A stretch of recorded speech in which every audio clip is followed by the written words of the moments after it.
The liberation brought both relief and ruin to the streets of Paris.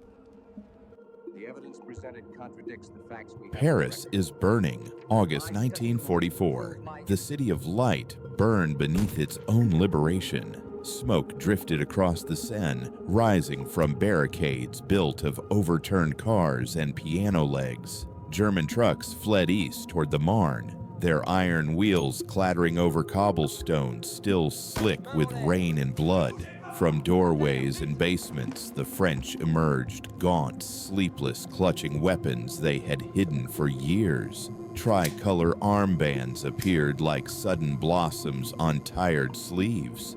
They shouted, sang, wept. The swastikas came down. The flags came back.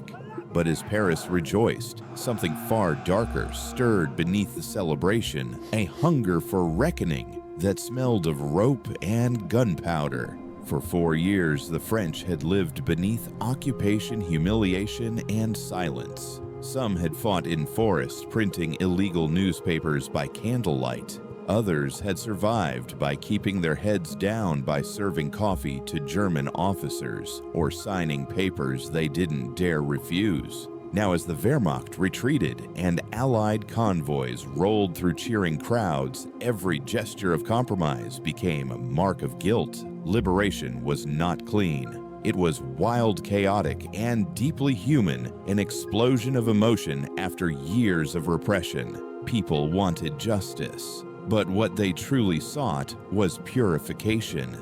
In those first fevered weeks, justice meant something simple, that those who had stood too close to the occupiers would pay. They would pay for the starvation of children, for the silence of neighbors taken in the night, for the long humiliation of being conquered and compliant. The new France demanded a cleansing, and it would not wait for courts. It began quietly. A name whispered in a cafe. A note slipped beneath a door. Collaborator. The word carried the weight of death. By dusk, the accused would vanish, dragged into cellars, barns, or back rooms by men wearing the tricolor of the resistance. Some returned bruised and broken. Many did not. In the weeks after liberation, bodies appeared on village greens and riverbanks, hanging from lampposts, shot against walls that had once carried German posters. The newspapers called it l'épuration sauvage, the wild purification. Historians would later count 9, perhaps 10,000 dead. But in those months, no one counted. To understand those killings, one must understand the wound that fed them. France had not simply been occupied, she had been divided against herself. While the German eagle flew over Paris, Marshal Pétain's Vichy government ruled from the south, promising order, morality, and obedience. They called it the National Revolution. They preached work, family, and fatherland. But behind that rhetoric lay deportation lists, forced labor, and collaboration with Nazi Germany. In the countryside, farmers sold grain to German buyers while pretending not to hear the trains that carried Jews toward Drancy. Mayors signed papers. Clerks stamped them. Police escorted the deportees to the stations. Some believed they were preserving France by cooperating. Others simply wanted to survive. Yet survival had a cost, and when the tide of war turned, the bill came due. Liberation turned neighbors into judges. The same street that had bowed to German boots now raised its head and shouted for revenge. The same lips that had spoken softly to the occupiers now cursed them and anyone who had once stood too close. The rhythm of vengeance pulsed through villages and cities, alike intoxicating, unstoppable.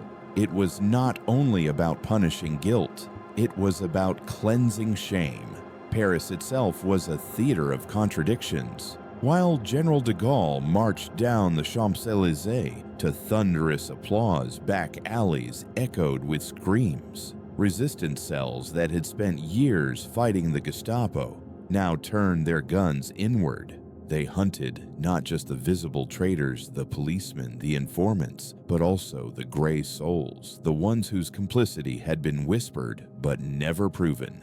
A man who sold bread to a German officer, a woman seen walking arm in arm with one. Evidence mattered less than appearance. The line between collaboration and survival blurred until it vanished. There was a kind of madness in those days, a fever of righteousness mixed with grief. The country had been humiliated, stripped of pride, and the only cure was to find someone to blame. But vengeance is rarely precise. In some towns, entire families were executed because one member had worn a German uniform. In others, the very men who had denounced their neighbors in 1941 now denounced others in 1944 to prove their patriotism. The same human instinct that once bowed to tyranny now demanded blood for it. American intelligence officers stationed in France began to record the chaos. Their reports described fields filled with unmarked graves, hastily dug by villagers too frightened to ask questions. They counted corpses because someone had to. Between August 1944 and December 1946, the numbers grew. 10,000 French citizens, men, women, and sometimes children, died without trial, without appeal, without defense. And yet, beneath the horror, something else flickered a strange, desperate logic. To rebuild itself, a nation must first decide who belongs to it. France had to define purity before she could claim innocence. Every rope tightened around a neck was in the eyes of many one step closer to moral rebirth. But morality enforced by mob is not justice, it is contagion. Among the victims were the obvious ones: ministers, policemen, propagandists. But there were also the ordinary, the baker who accepted German rations, the widow who took in a soldier for warmth, the mayor who signed requisition forms because refusal meant arrest. Their crimes were often ambiguous, their punishment absolute. Each execution brought brief satisfaction and then silence, and then the uneasy realization that violence, once unleashed, obeys its own law. In the midst of this reckoning, General de Gaulle stood before microphones and declared that France had liberated herself. It was a proud lie meant to heal the national spirit. The truth was less simple. Liberation was not a single moment, but a storm that swept away guilt and innocence alike. As the months passed, the fever spread beyond Paris to every corner of the country. In Toul, Lyon, Marseille, small committees emerged calling themselves Comité de Libération. They wore the authority of the Republic, but carried the instincts of vengeance. They built lists, interrogated suspects, and issued verdicts that were final and fatal. Some kept careful records, filing them with neat handwriting and official stamps. Others worked by night, their justice sealed in shallow graves. It is tempting decades later to see all this as chaos, as barbarism, but the men and women who lived it did not see it that way. To them, these purges were the necessary flames of renewal. After 4 years of degradation, they wanted to burn away the rot. They wanted to wake from nightmare and feel clean again, even if that meant spilling more blood. There was poetry in their vengeance and tragedy too. In every village square where a collaborator was shot, someone cheered, someone prayed, and someone looked away in silence. Because beneath the noise of retribution was a quieter truth that almost everyone had compromised in one way or another. That survival itself had required bending to the wind, and when the storm passed, few could claim to have stood straight. The liberation of France was not a single sunrise after a long night. It was dawn mixed with smoke glory tangled with guilt. The country was free, but freedom carried the stench of death. Justice had returned, but it wore no uniform, only the face of whoever held the gun. History would later try to measure those days in numbers and dates, But what lingers are not the statistics. It's the images, the crowd chanting beneath the summer sky, the condemned standing against a bullet-pocked wall, the faint sound of bells as Paris breathes again. Liberation and vengeance intertwined like lovers and enemies, inseparable. That was the birth of the new France, a nation reborn not through law, but through fire. And as the ashes settled, one question echoed in every heart. Was this justice, or just another war, waged this time against ourselves?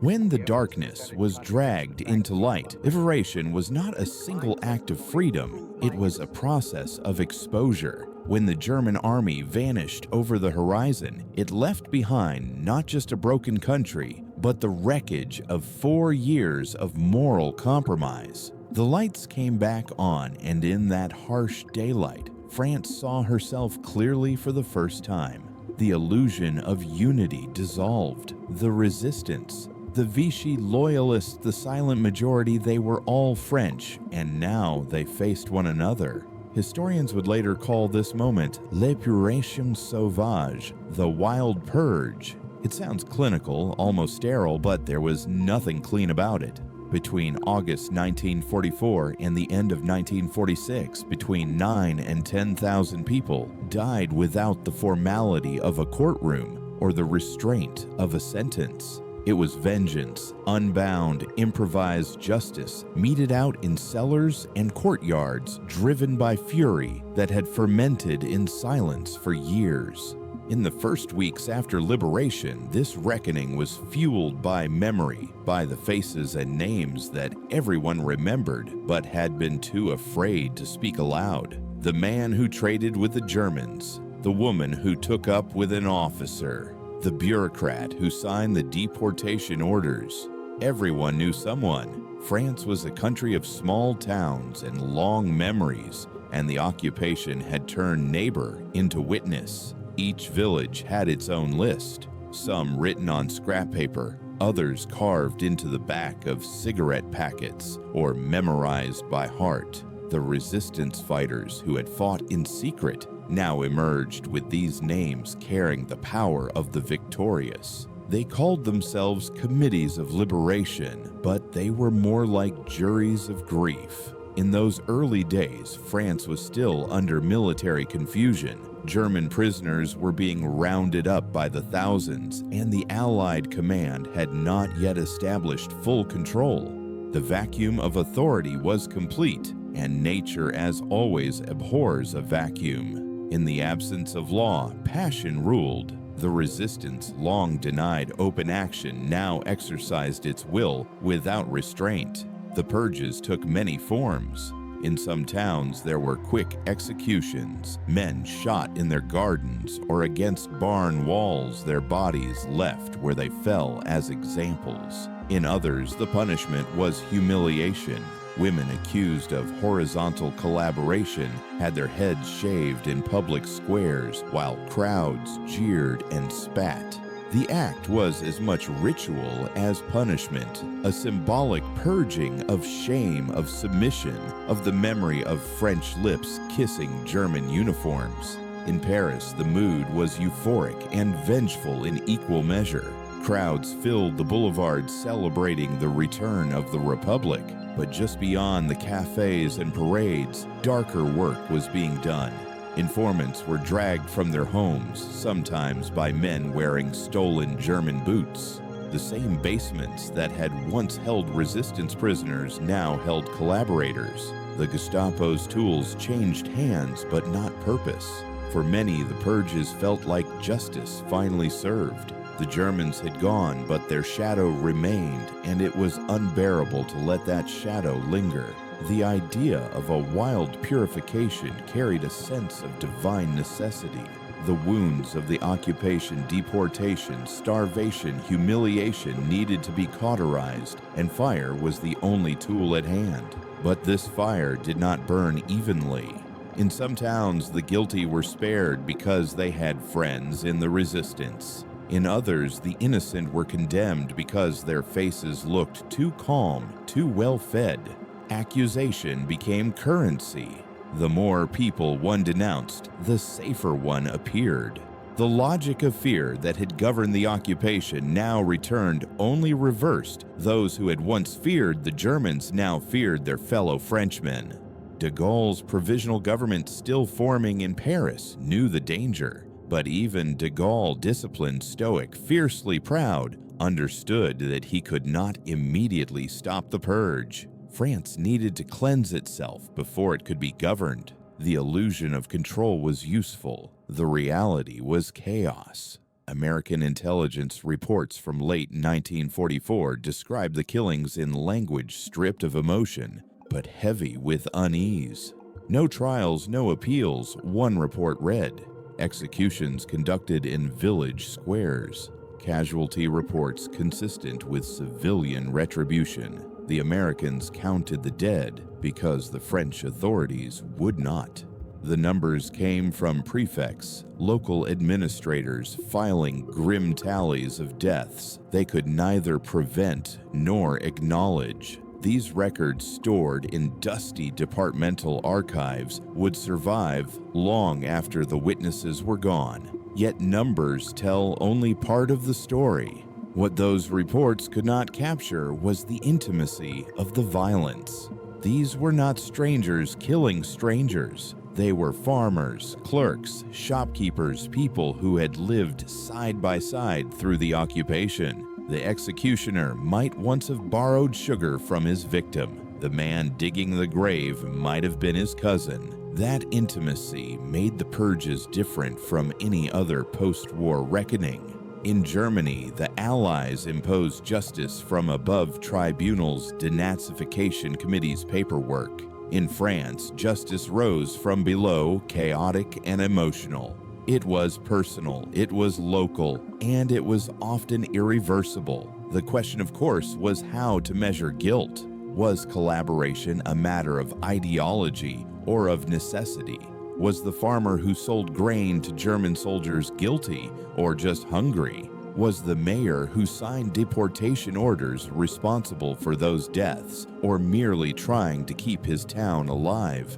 Under occupation, every choice had been compromised. Under liberation, every compromise became a sin. That was the tragedy of the purge. It offered moral clarity where none had existed. It turned survival itself into evidence of betrayal. And for a people desperate to feel pure again, it was irresistible. Consider the small towns where these reckonings unfolded. A grocer accused of informing the Gestapo found hanged outside his own shop. A teacher shot in front of his students for spreading defeatism. A woman paraded naked through the square for sleeping with an officer. The punishments varied, but the rhythm was the same: public humiliation, symbolic cleansing, and the quiet burial that followed. Each act was both revenge and performance, meant to reassure the crowd that evil had been exorcised. But the more France purged, the more she remembered. Every hanging recalled another older one from the Revolution, from the Terror, from the endless cycles of French history, where justice and vengeance blurred together. It was as if the country had rediscovered a primal instinct to make moral order through blood. And still among the chaos, there were those who refused to kill. Some resistance leaders tried to halt the executions, arguing that vengeance would destroy the moral legitimacy of their struggle. They insisted on trials, on documentation, on the idea that France must rebuild not only its cities, but its conscience. They were shouted down, sometimes even threatened. "Let the courts come later," the crowd said. "We have waited long enough." In truth, they were all right. The purges were both necessary and tragic, both understandable and unforgivable. They were the natural consequence of occupation, a mirror image of the violence that had come before. Every beating, every bullet was an echo of what the Germans had done, replayed now by the victims. In killing their collaborators, the French were killing the parts of themselves they could not bear to remember. By winter, the fever began to cool. The Americans pushed east toward Germany, and the government in Paris started to reassert control. The committees of liberation were ordered to dissolve. The first official trials were announced. The law returned cautious and formal, like a doctor arriving after the patient had already operated on himself. But the damage was done. The Wild Purification had burned its mark into the soul of the country. It was not only a political event, it was psychological, almost religious. France had sought redemption through punishment, and now she was left with ashes and questions. How do you measure collaboration? By deeds, by silence, by what you failed to resist? These were questions the courts would struggle with for years, but the people had already answered in their own way, with ropes, with bullets, and with the eerie conviction that they were right. In every nation that survives occupation, there comes a moment when the enemy is gone, but the enemy's habits remain. France's liberation was that moment. The chains had been broken, but the hands that bore them still trembled with the memory of restraint. And when trembling hands pick up guns, history repeats itself. The Germans had imposed order through fear. The French now imposed morality through vengeance. And in that strange symmetry lay the deepest wound of all. The darkness had been dragged into the light, but the light revealed more than anyone was ready to see.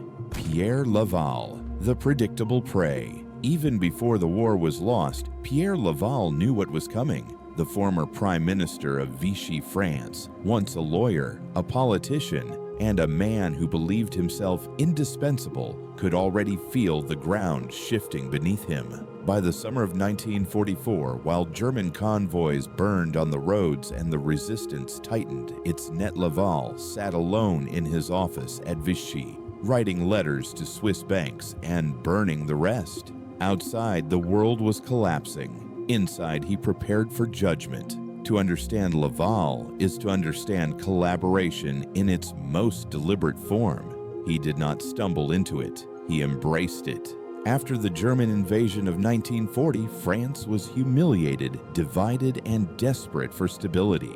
Marshal Philippe Pétain offered the illusion of order, but it was Laval who gave that illusion flesh. He negotiated with Hitler, signed away French labor to German factories, and oversaw the deportation of tens of thousands of Jews.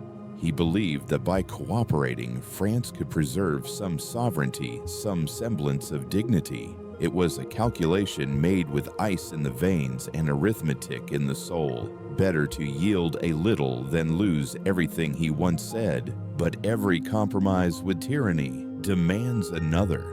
By the time the Allied landings began, Laval's hands were soaked in the quiet paperwork of murder train schedules, deportation quotas lists of the condemned. When the walls finally fell, he tried to vanish.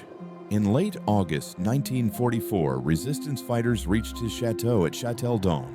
They found his study empty except for a maid and a smell of smoke.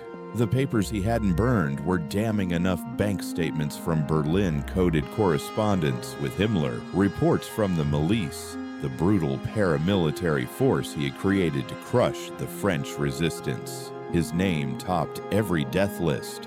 For months, he fled across collapsing Europe, a ghost chased by both history and men with guns. When American soldiers caught him in Innsbruck on May 6, 1945, he was wearing a civilian suit and carrying forged Spanish papers. The deception fooled no one. The Americans handed him over to the French, who waited for him with a courtroom already built. Laval's trial opened on October 4, 1945, before the High Court of Justice in Paris. The room was hot with hatred. Survivors of the camp sat alongside widows of resistance fighters. Journalists crowded every bench, their pens shaking with anticipation. The evidence was overwhelming: his signature on deportation orders, his speeches praising the Reich, his personal letters to Nazi officials discussing quotas of Jews to be transferred east. But what shocked the public most was not his guilt. It was his composure. He defended himself not with emotion, but with numbers. "I saved lives," he argued. "Without cooperation, France would have been ruled by the SS. I bargained with Hitler to spare our people." He listed the figures: 300,000 French prisoners released, early food rations, maintained rail sabotage reduced. He spoke as if genocide were a negotiation, as if efficiency could absolve evil. The court listened in silence. Some of the judges had lost sons to the Milice. Others had endured German occupation firsthand.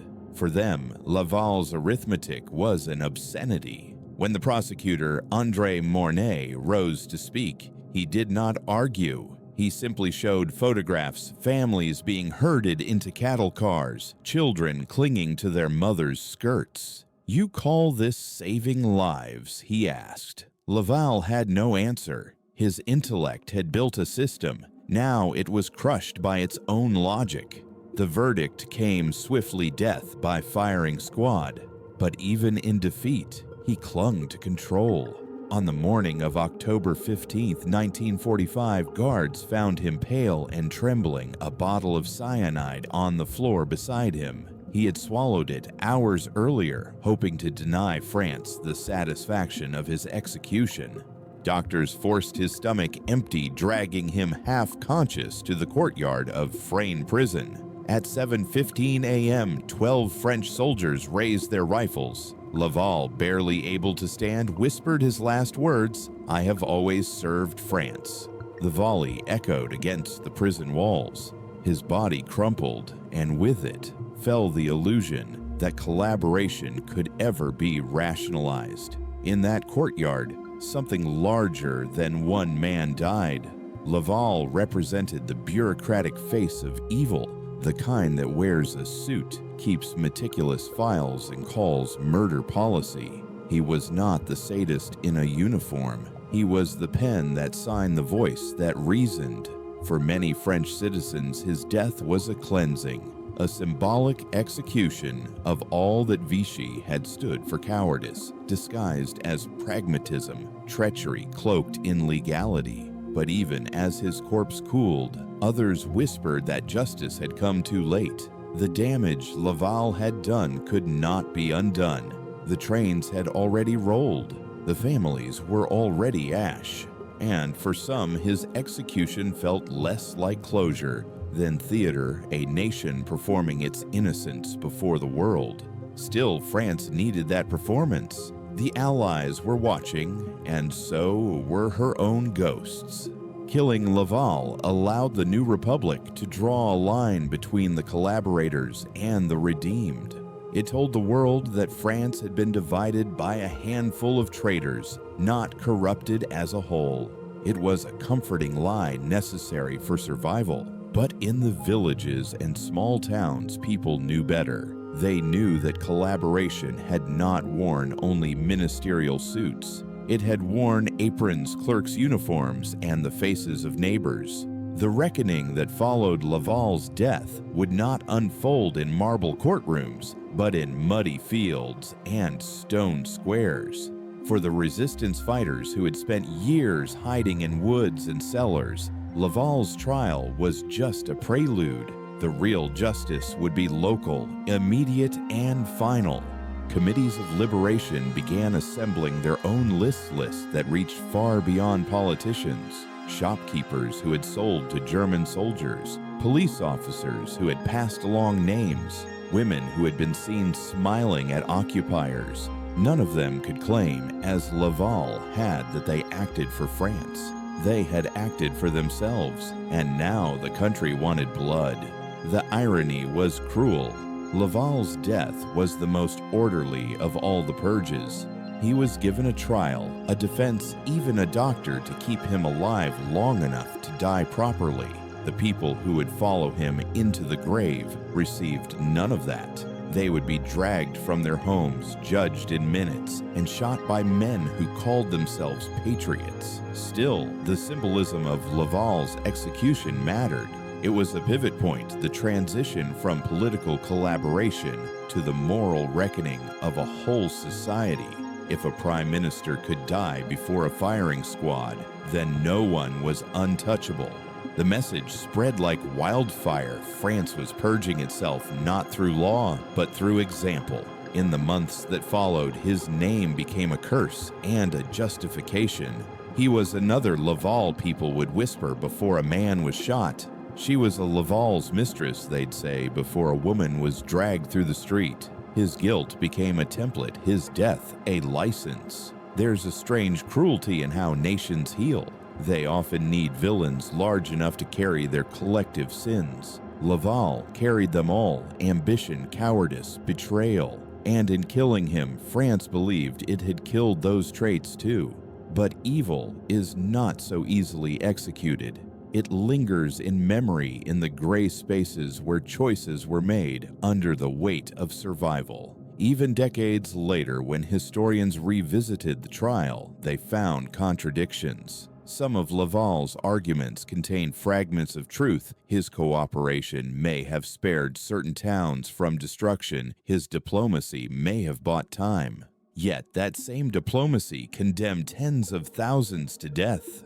The paradox remains unsolvable. Was he a traitor who justified himself as a patriot, or a patriot who lost his soul to pragmatism? Perhaps both.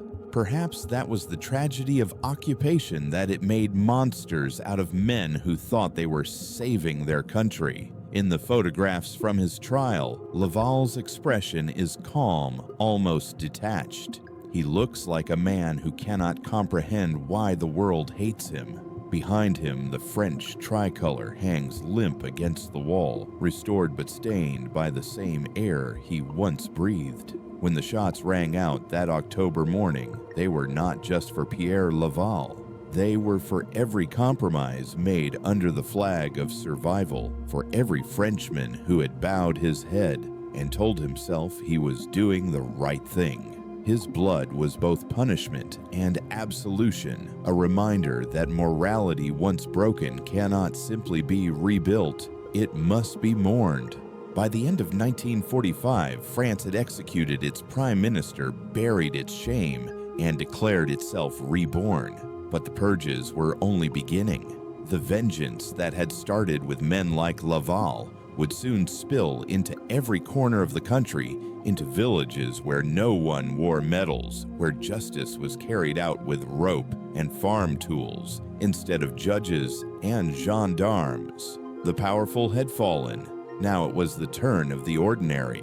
When the people turned on each other, by the time Pierre Laval's body was lowered into an unmarked grave, the tide of vengeance had already swept past the walls of Paris and into the small towns and villages of France. What had begun as the symbolic execution of the nation's great betrayer now became something more primitive, more intimate, a settling of personal debts under the flag of patriotism. In cities, the purges had a veneer of legality: judges in robes, typewritten sentences, signatures on official paper. In the countryside, justice wore the face of whoever held the rifle.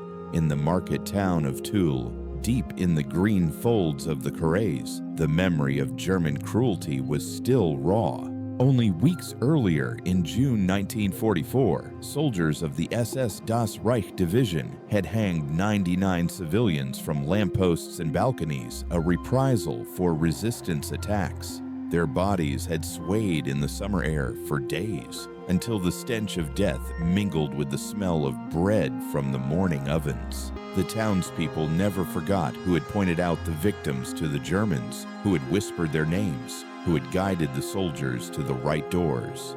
When the occupiers fled 2 months later, those whispers became death warrants. Marie Dubois was one of the first. She had cleaned houses for German officers and been seen too often near the garrison headquarters. She was not a spy nor a propagandist, merely a servant who listened more than she should have. But in August 1944, her name appeared on the Liberation Committee's list. Late one night, men in armbands kicked in her door. At dawn, her neighbors found her hanging from her own balcony, her feet brushing the geraniums she had planted that spring. The report filed later called it suicide, but the rope had 3 different knots, 3 sets of hands. No one ever came forward. In the New France, silence was safer than truth. Jean Bastide, a vegetable seller who had supplied the German garrison, tried to flee. He made it 12 kilometers before farmers caught him hiding in a barn. They beat him until he could no longer speak, tied him to a tree, and debated for hours whether to shoot or hang him. The argument saved his life. When a resistance commander arrived, Bastide was barely breathing.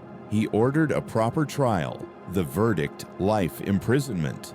Bastide served 18 months. In that time, his wife starved, his children scattered. Another man, Claude Perrault, chose a different path. He had worked as a translator for the Feld Gendarmerie, fluent in both German and French. After liberation, he appeared before the local committee carrying 2 suitcases of German documents, real intelligence files stamped and numbered. He claimed he had stolen them for the resistance, but inside were also reports written in his own hand identifying safe houses and names of resistance sympathizers. The committee read for 4 hours, their faces hardening with every page. By nightfall, they shot him in the basement of the town hall. His death certificate said killed while attempting to escape. These were not anomalies. They were the rhythm of the time.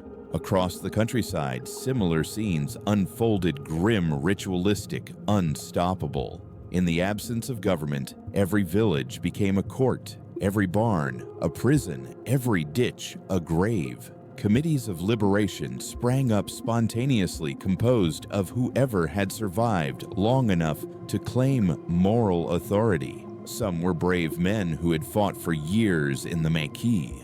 Others were opportunists who saw a chance to cleanse their reputations by condemning others. And so the line between justice and revenge blurred. Accusations were made in the same whispered tones once used to denounce partisans to the Germans. It was a dark symmetry. Yesterday's informant became today's avenger. A glance, a rumor, a remembered kindness toward an occupier. These were enough to condemn. The reports that survive from that time, official letters, American intelligence summaries, fragments of local archives, speak with the dry language of administration, but beneath the statistics, you can still hear the blood beating. August 20th, 1944, one prefect wrote, "The subject executed by unknown parties. Cause of death, national purification." In Normandy, a young woman named Lucienne Delcourt worked as a cleaner at a German office in Caen. During the occupation, she had worn perfume when others smelled of hunger. Her neighbors saw her eating well and wearing new clothes while they rationed every crumb. When the Germans left, the Liberation Committee arrested her. 3 hours later, she was found hanging in her cell. The guard said suicide. The rope was tied from outside the bars. Another man, Marcel Hewitt, guided German patrols through the hedgerows near Bayeux. He knew every farm and every family. His directions had led to dozens of arrests and 17 resistance deaths. When liberation came, his own villagers dragged him from his house, tied him to a wagon, and paraded him through the hamlets he had betrayed. In the village of Tracy-sur-Mer, they stopped at the cemetery. They made him dig a grave. Witnesses later said he was still breathing when they buried him. Even the smallest acts of compromise now carried fatal weight. In the town of Ezenville, a shopkeeper named André Couton had sold cigarettes and wine to German soldiers. He had also passed along gossip, who in the town disliked the occupiers who had family in the resistance. When FFI fighters searched his store, they found German radio equipment hidden beneath the floorboards, along with lists of names. He was shot in his doorway. His wife found him at sunrise, 12 bullet holes in his chest. None of these names were famous. None would be remembered by history, but together they formed the unseen face of France's liberation the price of moral clarity paid in ordinary blood. The newspapers in Paris spoke of rebirth, of renewal of the Republic rising again. In the villages, the air reeked of decay, and yet many believed it was necessary. If we do not clean our own house, one committee chairman wrote, the world will think we are still polluted. The logic was as cruel as it was convincing. Every execution, every shaved head, every public humiliation became an act of theater performed for an invisible audience, the conscience of France. The crowd needed to see guilt destroyed to believe innocence could exist again. In some towns, the punishments turned almost ceremonial. Collaborators were forced to confess aloud before being shot. In others, their bodies were displayed for days beneath signs reading "Traitor" or "Sold France." People brought their children to look as if viewing an exhibit of national redemption. But vengeance, once normalized, demands more fuel. When the known traitors were gone, suspicion turned to those who had simply survived too comfortably. The chaos had a strange rhythm, like a country exhaling 4 years of fear all at once. The executions did not always come from hate. Sometimes they came from grief too heavy to bear. Mothers whose sons had died in the resistance demanded the death of anyone who had lived on good terms with the enemy. Wives who had watched their husbands starve in German prisons pointed to the merchants who had fed the occupiers. Each death felt like repayment for something stolen: dignity, justice, or memory. But the ledger never balanced. For every collaborator shot, another innocent person fell to rumor. For every traitor executed, another secret shame was buried deeper.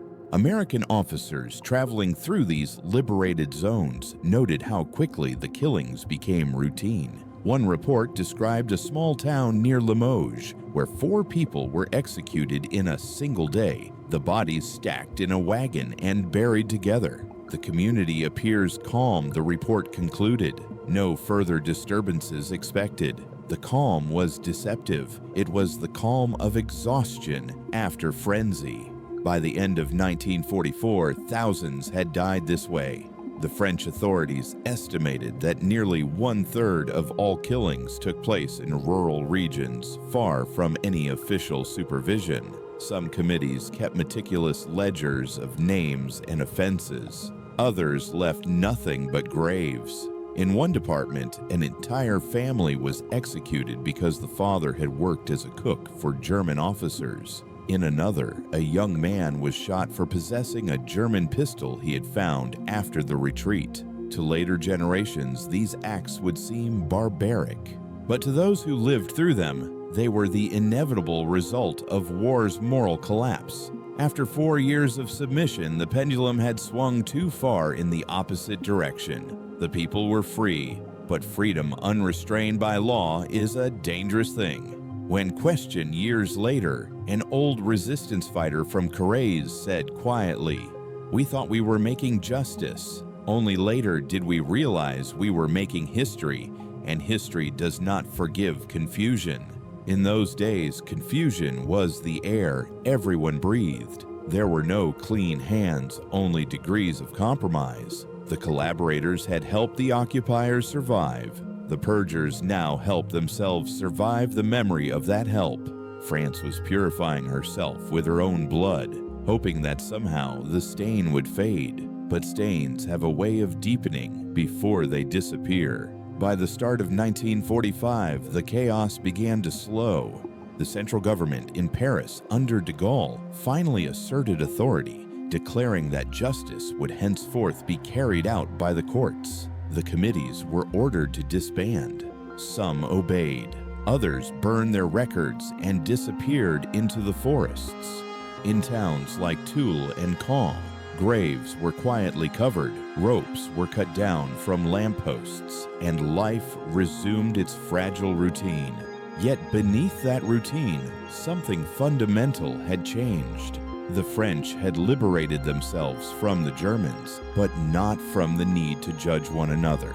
They had tasted power, and blood had given it flavor. When de Gaulle addressed the nation later that year, he spoke of unity, courage, and honor. But even he knew that unity built on vengeance was brittle.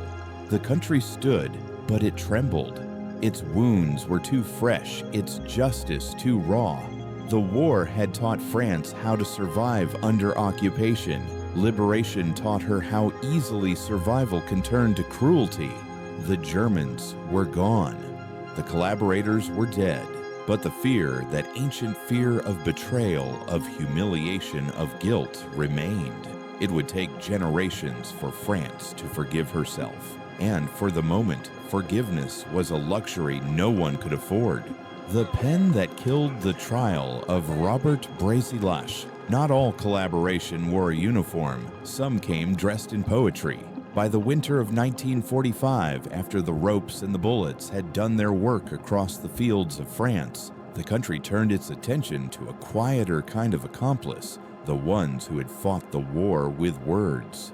Among them, none was more famous or more hated than Robert Brasillach. He was not a soldier or a spy. He never carried a gun or interrogated a prisoner. His weapon was the printed page. Before the war, Brasillach had been a rising literary star, handsome, brilliant, and adored in the cafes of Paris. He wrote novels, film reviews, and essays that captured the glamour of the interwar years. But beneath the elegance of his sentences lurked something darker, a fascination with authority, discipline, and purity. When the Germans marched into Paris in 1940, Brasillach didn't resist them. He welcomed them.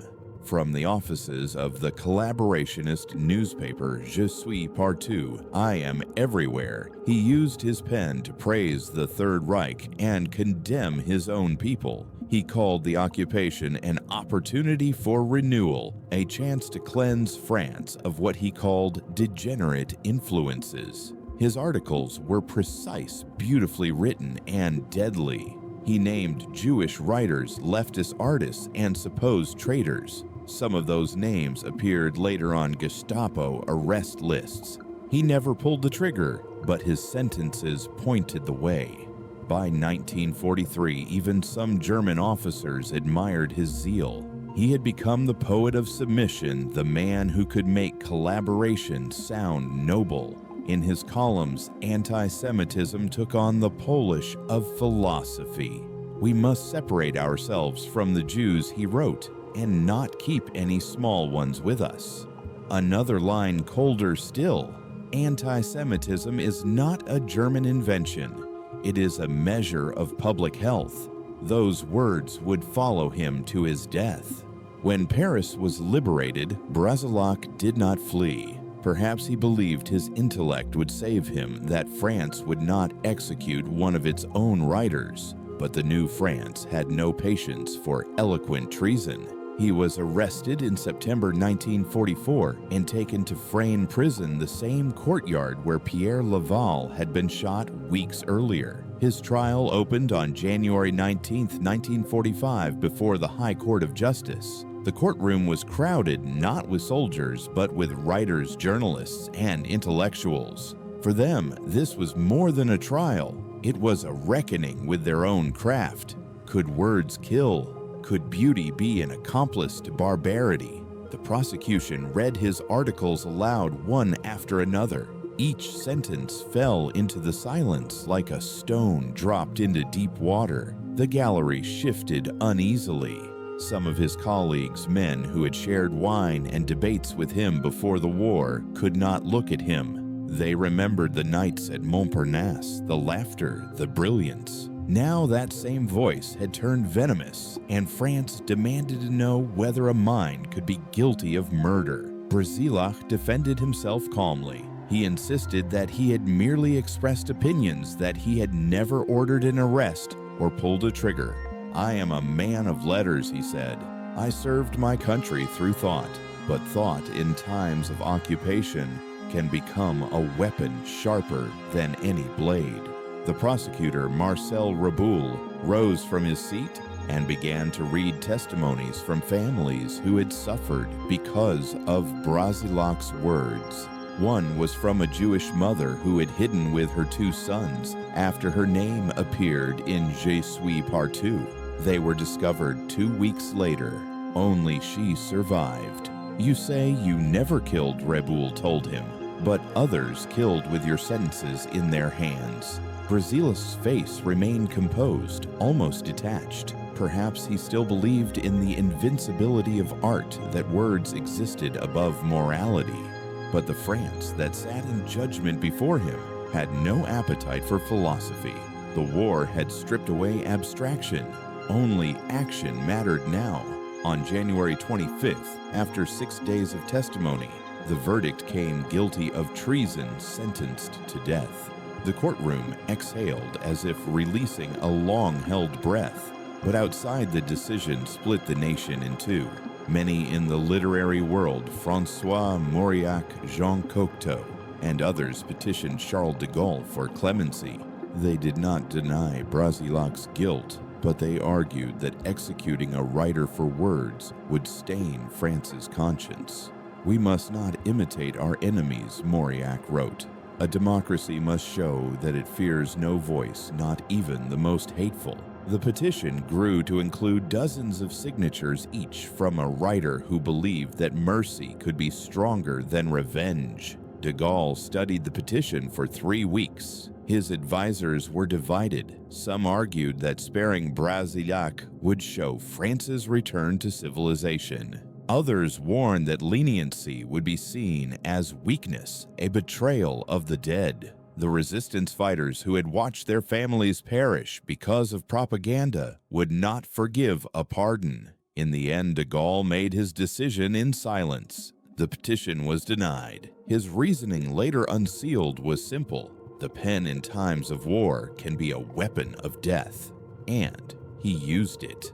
The morning of February 6, 1945 was cold and still. Brasillach refused a blindfold. He asked to shake hands with each member of the firing squad, a final act of courtesy perhaps, or arrogance. Vive la France, he said quietly. Long live France. 12 rifles fired. According to French protocol, only 5 contained live rounds, the rest blanks, so no soldier would know who had killed him.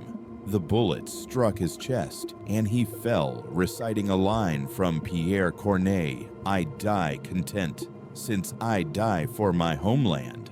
It was an old irony spoken one last time. His execution sent ripples far beyond the prison walls. In Paris cafes, people debated whether France had committed an act of justice or censorship.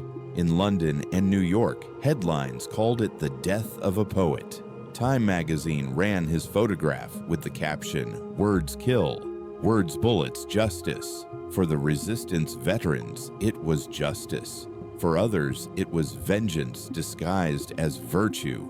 The debate would haunt France for decades. What made Brasillach's case so powerful was its mirror. Through him, France saw the reflection of her own moral confusion. If a man could die for words, then perhaps everyone who had stayed silent during the occupation was guilty too.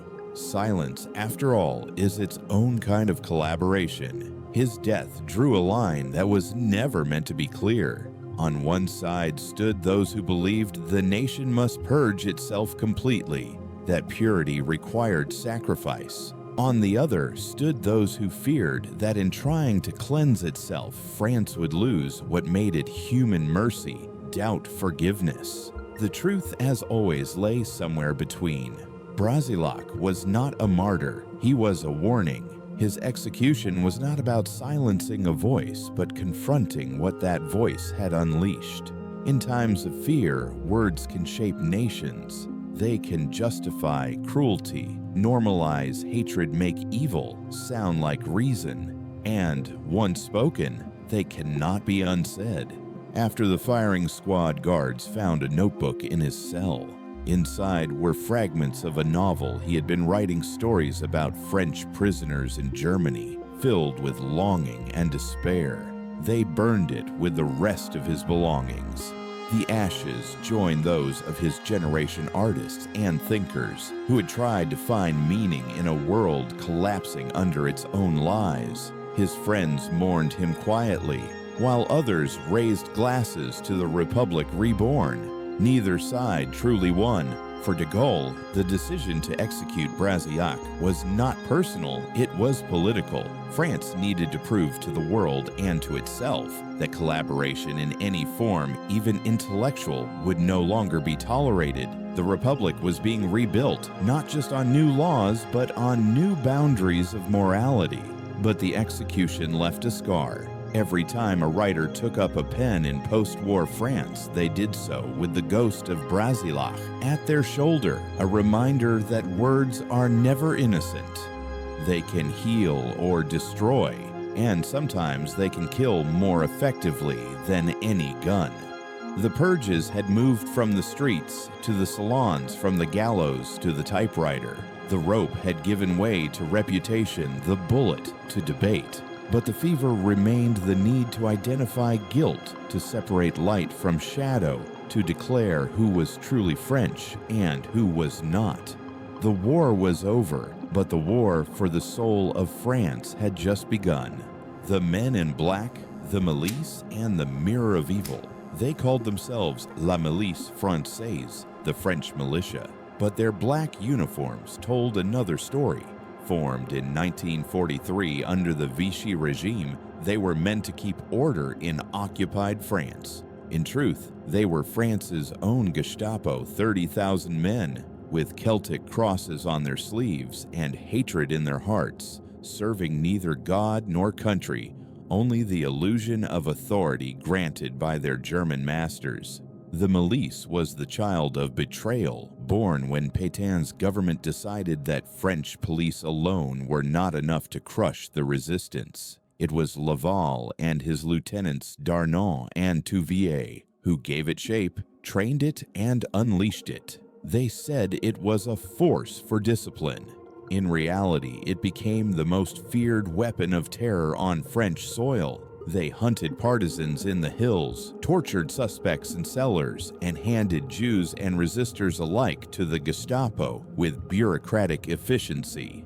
They recorded everything: who was arrested, who talked, who broke, who died. They took pride in their paperwork. When the Allies landed in Normandy and the tide of war turned, the Milice didn't retreat. They doubled down. They burned farms, executed hostages, and filled their files with confessions extracted by electricity and bayonet. For 2 years, they had acted as the shadow arm of the Nazi state. Now they stood exposed, trapped between two enemies, an advancing Allied army, and a nation that would never forgive them. In Lyon, their commander, Joseph Darnan, sat in a corner office thick with cigarette smoke and arrogance. He fancied himself a patriot. A veteran of World War I, he claimed to have fought for France by keeping order under occupation. But his order was written in blood. His men had tortured schoolteachers, priests, women accused of aiding the Maquis. They had executed Jewish families in basements and called it reprisal. In reports sent to Vichy, Darnan bragged of results: weapons seized, suspects liquidated, peace restored. When Lyon was liberated in September 1944, those same files became their death warrants. The American 7th Army and local resistance units stormed the city, finding Milice offices abandoned in haste. Filing cabinets lay open, filled with neatly labeled folders, photographs of victims, interrogation transcripts, signatures in blue ink. They were the anatomy of collaboration preserved in paper and ink. The names in those files became targets. Within days, the streets of Lyon ran red again, not with German blood this time, but with that of the Milice themselves. Paul Touvier was among the first to fall. He had been Darnan's protege, a former railway clerk turned executioner. It was Touvier who had personally supervised the killing of 7 Jewish hostages at Rillieux-la-Pape. On June 29, 1944, a reprisal for a resistance attack. He had chosen the victims himself, lined them up against a cemetery wall, and ordered his men to fire. Witnesses remembered how he checked his watch before giving the command, impatient for lunch. After the liberation, Touvier fled toward the Swiss border, hiding in barns and monasteries, always moving at night. But Lyon remembered. Resistance fighters captured him near Uneasy, dragging him back in chains. The local Liberation Committee demanded his immediate execution. American military police intervened, insisting on a trial. For 48 hours, the law held sway. Then, on the night of September 7th, 3 masked men entered his cell at Fort Montluc prison. They strangled him with piano wire. The guards heard nothing. The next morning, the report listed him as killed while attempting escape. But everyone in Lyon knew better. Piano wire was not standard issue. That killing opened the floodgates. Within 2 weeks, 17 other Milice officers were dead. Marcel Gamba, who had overseen interrogations at Écully prison, was shot while trying to board a train at Parc Dieu station. René Cousinac, known for infiltrating resistance networks, was found floating in the Rhône hands tied behind his back. Others vanished entirely, swallowed by rivers, forests, and basements. The city had learned its own efficiency from the occupiers. The files provided the names, the people provided the verdicts. And it was not only Lyon. In Toulouse, 23 Milice members were executed in September 1944. In Marseille, 31 died between August and November. In Bordeaux, entire families of Milice officers were rounded up and shot. American intelligence reports from the period read like autopsies of conscience. Evidence suggests systematic elimination rather than spontaneous acts of vengeance. The French were now using German precision to avenge themselves. In one report, a U.S. officer described the scene with grim admiration. French patriots appear to have adopted the organizational methods of their former oppressors to ensure the purity of their liberation. It was bureaucratic revenge, a nation copying the efficiency of the machine that had enslaved it. Some of the captured Milice men begged for mercy. Others claimed they had simply followed orders, that they had been patriots defending France against Bolshevism and chaos. "We fought for law," one of them said before his execution. The firing squad commander replied, "So did the Germans." Yet even within this darkness, contradictions flickered. Not every man in black was a monster. Some had joined the Milice, believing they were protecting their families from chaos. Some had been conscripts. One young recruit, barely 19, was executed in Limoges. He had joined because the Milice paid enough to buy bread for his mother. When the firing squad raised their rifles, he shouted, "Long live France!" And no one knew whether he meant the France that had betrayed him or the one killing him now. Such ironies were everywhere. In the town of Mâcon, a captured Milice officer was recognized by a resistance fighter as the man who had once saved his life in 1942. He tried to intervene. The committee refused. Mercy is for, after they told him, "We are not finished cleansing yet." What united these killings was their symbolism. The Milice represented the lowest point of the occupation, the moment when Frenchmen stopped merely cooperating and began actively persecuting their own. Destroying them became more than vengeance. It was a ritual exorcism. Each execution was a public declaration that France's conscience had not died completely. But justice, once untethered, does not always stop at the guilty. Families of Milice officers were sometimes executed alongside them. Wives were accused of complicity, children of inherited corruption. In Bordeaux, American investigators later discovered a pit containing the bodies of 2 women and a boy, no older than 12, their only crime being relatives of a Milice commander who had fled.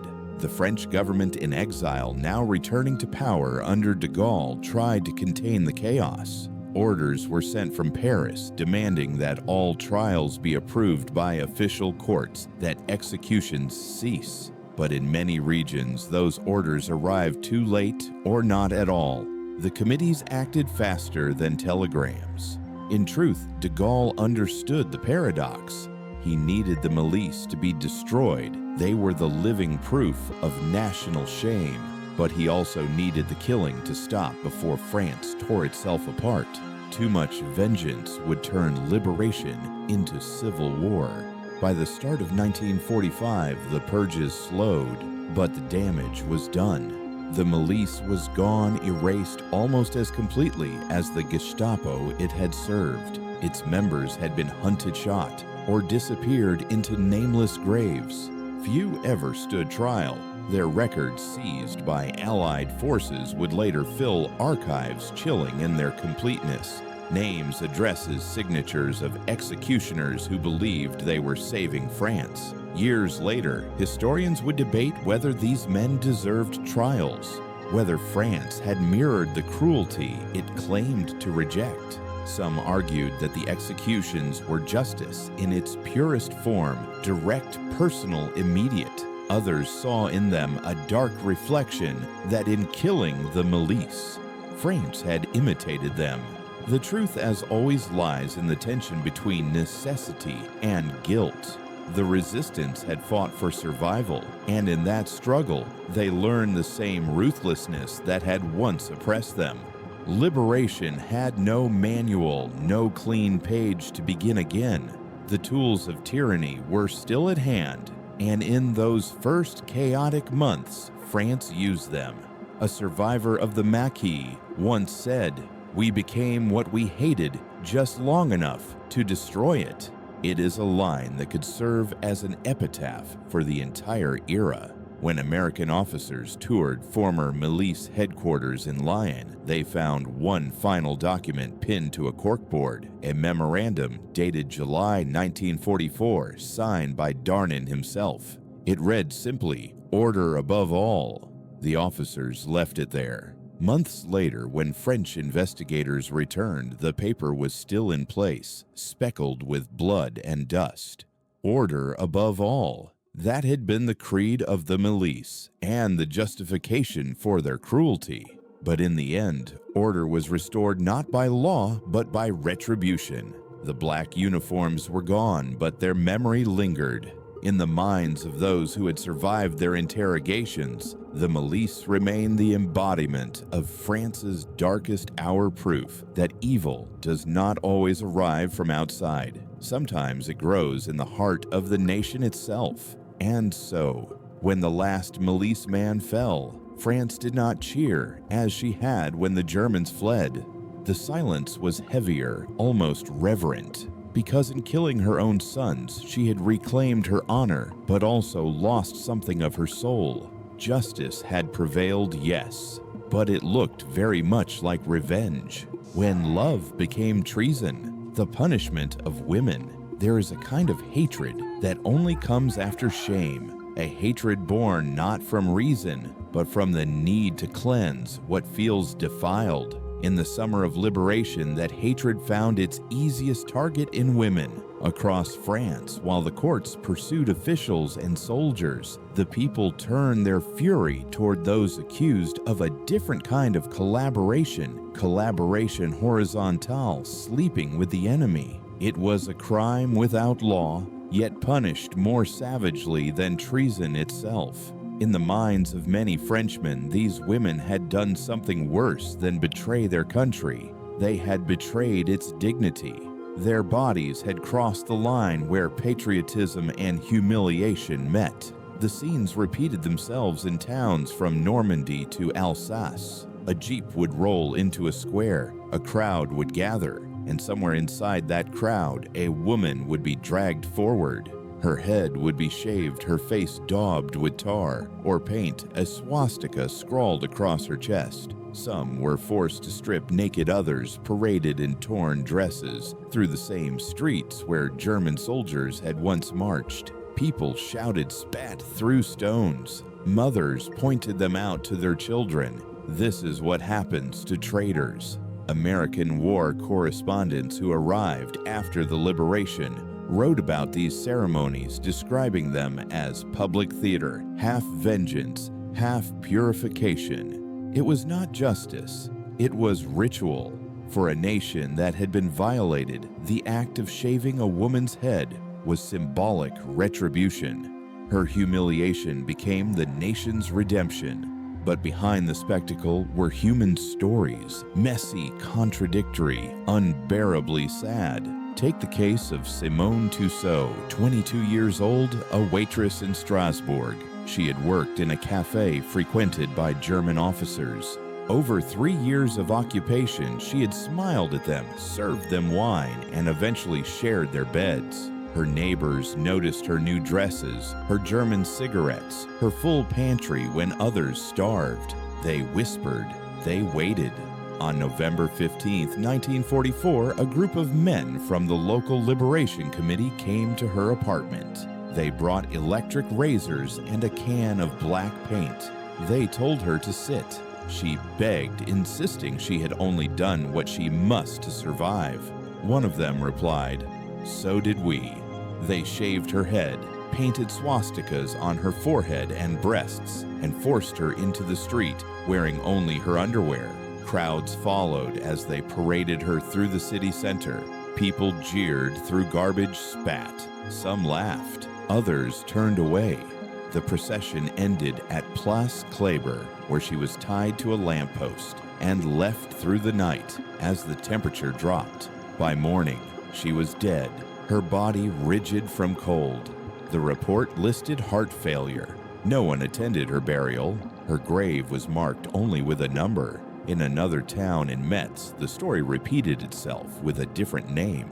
Marie Dubois, no relation to the one from Toul, was just 18 when the Germans arrived. Her family's farmhouse had been requisitioned as a local headquarters. She cooked for them, cleaned their uniforms, and fell in love, or at least believed she had, with a young German sergeant named Klaus Weber. He promised to marry her when the war ended. When American troops liberated the region in December 1944, they found Marie and Klaus hiding together in the cellar. He surrendered, was shot the same evening as a deserter. Marie was handed to the local committee. The women of the village stripped her naked, shaved her head and eyebrows, smeared her body with tar and feathers. Then they tied her to the war memorial beneath an inscription that read, "To our glorious dead, 1914-1918. She stayed there for 2 days without food or water.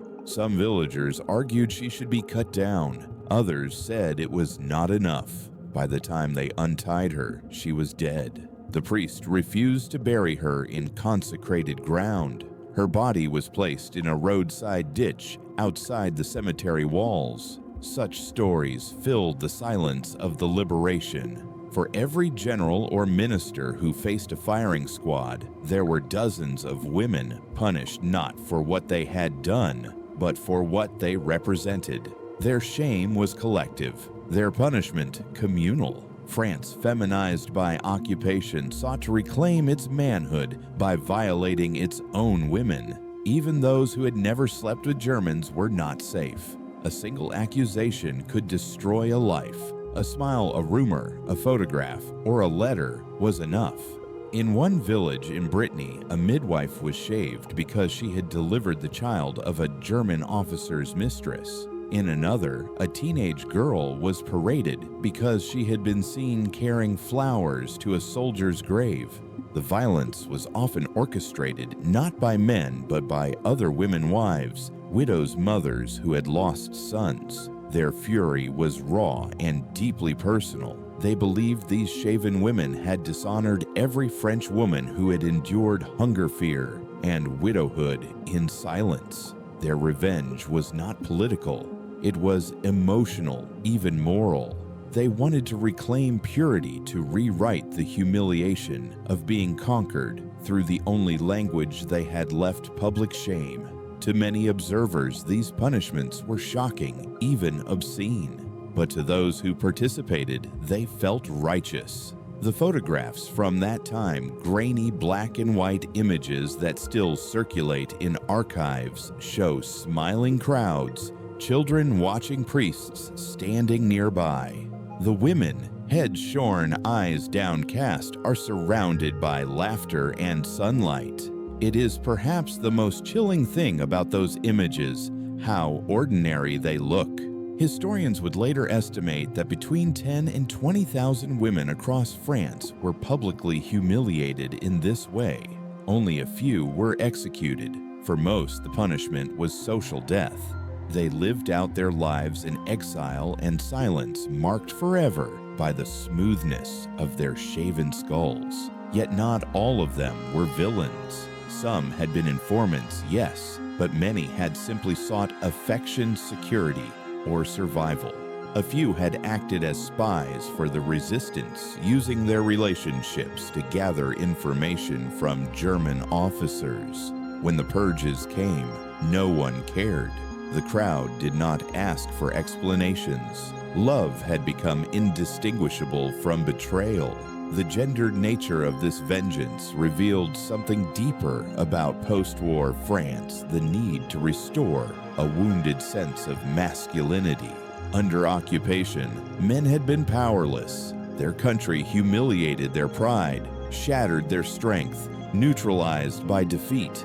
The shorn women offered an easy way to reclaim control. By punishing them, men could symbolically avenge France itself, a France that had been violated, forced to submit. But this catharsis carried its own poison. For every shaved head, another wound opened. The children of these women grew up marked by their mother's disgrace. Some changed their names, others left their towns forever. A few decades later, would still remember the Whisper's daughter of a collaborator, child of shame. And what of the men, the German soldiers who had loved them, or the Frenchmen who had profited from occupation without ever facing the crowd's wrath? Most were dead or forgiven. History, it seems, reserves a special cruelty for women. The post-war courts, when they finally reasserted authority, looked upon these punishments uneasily. De Gaulle's government neither sanctioned nor condemned them outright. Officially, they were spontaneous acts of popular justice. Unofficially, they were ignored, absorbed into the myth of liberation. France preferred to remember herself as a nation of heroes, not a nation that humiliated its own daughters in the streets. But memory has a way of resurfacing. In the 1980s, a French historian, Fabrice Virgili, began collecting testimonies from survivors of the head-shaving purges. Their stories told in quivering voices after decades of silence revealed a pain that had never healed. One woman recalled the sound of scissors biting through her hair, the laughter that followed the way her baby cried when she returned home. Another remembered walking through town afterward, people stepping aside as if she were contagious. "I was the war," she said simply. "They made me carry it." Perhaps that was the cruelest truth of all. The purges against women were not about them as individuals. They were about France itself. These women became living symbols of everything the country wanted to forget: its submission, its desire, its weakness. By punishing them, France punished the part of herself that had bent under occupation. It was never about sex. It was about memory. The same razor that shaved their heads was meant to cut away the past. But the past does not die so easily. Even now, photographs of those tendus, the shaven women, linger like ghosts in archives and textbooks, their blank skulls reflecting the light, their eyes filled with something beyond shame, a plea to be remembered as human. In the end, the purges against women were a mirror showing France what she had become in the aftermath of her own liberation. The nation had survived, yes, but at a terrible cost. Her vengeance had been intimate, her justice emotional, her purity purchased with humiliation. And so, when the razors finally fell silent and the laughter faded, what remained was not triumph, but a long, echoing silence. A silence filled with the question that still haunts history. Can a nation cleanse itself without becoming what it condemns? From vengeance to bureaucracy, the system of purification. By the winter of 1944, the fever of vengeance began to cool, but only slightly. The ropes and firing squads had done their work, the crowds had dispersed, and the Republic was slowly reassembling itself from the rubble.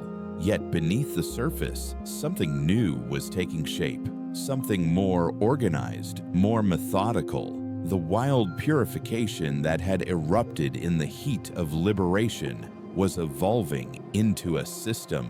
In Paris, Charles de Gaulle's provisional government faced an impossible task: how to rebuild a nation that had just spent 4 years at war with itself. The resistance, once united by survival, was fracturing into factions: communists, Gaullists, socialists, each claiming ownership of victory.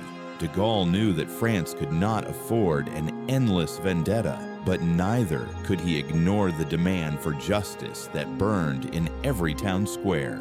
The solution was a paradox to bring order to vengeance. In early 1945, liberation committees across France received instructions to submit their cases to official tribunals. The intent was to transform the chaos into legitimacy, to replace rope with record rumor, with evidence. Yet the same men and women who had once carried rifles now carried pens, and their instinct for punishment did not fade simply because it was written in ink. The bureaucratization of justice gave revenge a new face to the clerks. Every region of France had its own method. Some committees built complex ledgers classifying suspects by category: political, economic, sexual. Others worked from hastily typed lists or scraps of paper. The system was cold in its precision. Intelligence collaboration carried a mandatory death sentence. Economic collaboration selling goods to the Germans meant confiscation of property and imprisonment. Sexual collaboration warranted public humiliation, followed by exile or execution depending on severity. The categories varied by region, but the logic was consistent. France was cleansing itself with the same efficiency the Germans had once used to occupy it. In the Isère department, which included the city of Grenoble, the Liberation Committee processed 873 collaboration cases between September 1944 and January 1945. Of those, 212 were executed, 451 imprisoned, 110 humiliated in public squares. The records still exist, typed on yellowing paper, signed by men who believed they were saving their country. It was as if the chaos of the earlier purges had learned to read and write. In Montpellier, reports show that 329 people were executed during the same period. In Toulon, 295. The numbers climbed in the autumn, peaked in December, then dropped sharply as Paris reasserted control. It was the curve of a fever, burning hot, then slowly fading as the body began to recover. But the body of France would carry the scar forever. To outsiders, it might have looked like mob justice tamed by paperwork. But to those inside the system, it was something more profound, a reassertion of identity. The French state had been humiliated by occupation, stripped of sovereignty. Now, through the machinery of justice, it was reclaiming its authority, not from the Germans, but from the chaos within. Each file was a small act of national resurrection. Each signature declared that France was once again the master of its own guilt. American observers, still stationed across the country, watched with a mixture of admiration and horror. Their intelligence reports described the new tribunals as German in their organization, French in their passion. They noted how meticulously the committees recorded executions, complete with witness statements, burial locations, and even receipts for bullets used. One officer wrote, "It is justice by ledger, a nation accounting for its soul in triplicate." And yet behind the precision, the same moral fog remained. Many of those condemned had committed crimes so minor they bordered on absurd. A teacher in Limousin was sentenced to life imprisonment for accepting a German officer's invitation to dinner. A farmer in Provence was executed for selling hay to a Wehrmacht transport. In Marseille, a baker was shot because the bread he sold had fed both occupiers and resistance fighters. The paradox deepened the more organized justice became, the less just it seemed. De Gaulle's ministers understood this, but they were trapped. If they stopped the purges too soon, the people would accuse them of protecting traitors. If they allowed them to continue, France risked dissolving into permanent civil war. The Republic's survival depended on managing hatred without denying it. So they chose to control it, to turn emotion into administration. The Ministry of Justice created a hierarchy of courts, chambres civiques for minor collaborators, cours de justice for serious cases, and haute cour for high officials like Laval. It was a vast legal apparatus staffed by judges who had themselves survived the occupation. Some were heroes. Others had worn Vichy robes only months earlier. Their task was to judge not just individuals, but an entire nation's conscience. Between 1944 and 1951, these courts processed over 300,000 cases of collaboration.